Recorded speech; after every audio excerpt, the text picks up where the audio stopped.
बे समाव लानानै फैदों मोनसे गोनां रादाब कलकाता आरजिकर मेडिकेल कलेजाव सासे आइजो डक्टरखौ जिनाहारि खालामनानै खास्रि बिस्रि बुथारनाय जाथायनि गाहाय दायनिगिरि सन्जय रयनि साजा फोसावबाय बिजिरसालिया दायनिगिरि सन्जय रयखौ 50,000 रांनि जुरिमानाजों लोगोसे जिउ जोबजासिम जोबथेसालिनि साजा फोसावदों बिजिरसालिया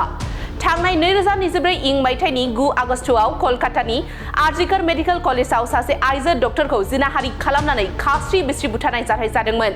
आरो बे जाथायखौ लानानैनो हादरनाङैनो थार बिजिरनाय नागिरनानै सोमावसारनो ओंखारदोंमोन दिनै गासै 5 दाननि उनाव बिजिरसालिया दायनिगिरिखौ जिउ जोबजासिम जोबथेसालिनि साजा फोसावबाय आरो भुगिनांनाय नखरा थार बिजिरनायखौ मोनफुंनो हाबाय दायनिगिरि सन्जय रयखौ जिउ जोबजासिम जोबथेसालिनि साजा होनायनि उनाव बिजिरसालिया सोनाब बेंगल रायजो सरकारखौ भुगिनांनाय नखरनो खहा सुफुंनायाव 17 लाख रां होनो बिथोन होदों नाथाय भुगिनांनाय बिमा बिफाया जेबो रोखोमनि खहा सुफुंनाय लुबैया होननानै बुंदों सन्जय रयखौ BNS नि धारा 64, 66 आरो 103 क्लज 1 नि सिङाव दायनिगिरि हमनाय जादों मख'नो गोनांदि बेफोर धाराफोरनि सिङाव दायनिगिरिनि थाखाय गोबांसिन साजाया थैनाय एबा जिउ जोबजासिम जोबथेसालियाव थानांनाय बबेखानि बिजिरगिरिया दायनिगिरि सन्जय रयखौ जिउ जोबजासिम जोबथेसालिनि साजा फोसावदों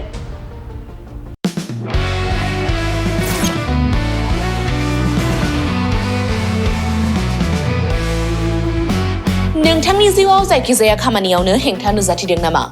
गोब्राब नाजासेयावबो जिउआव जाफुंसारनायखौ मोननो हायाखै नामा जुदि नोंथाङा बेफोर बायदि जेंनाफोरजों मोगा-मोगि जानांदोंब्ला बे खेबनिफ्राय जिंगासिनांगौ गैलिया मुलुग दरबाराव तन्त्र मन्त्रनि थाखाय बयनिख्रुइबो मुंदांखासिन थावनियानो जादों मायां मायांखौ साधु बिद्यानि रायजो होननानैबो मिथिनाय जायो बे मायांनिफ्रायनो तान्त्रिकनि सोलोंथाइ लानानै फैदों मुंदांखा रबि कबिराजा बिथांनिफ्राय नोंथाङा नोंथांनि जिउनि गासिबो रोखोमनि जेंना जेंसिफोरखौ सुस्रांनानै लानो हागोन बिसि फिसायनि गेजेराव जेंना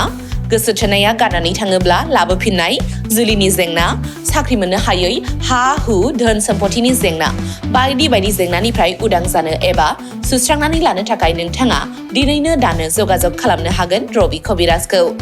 रबि कबिराजखौ जगाजग खालामनो थाखाय मबाइल नाम्बार 7099193841 एबा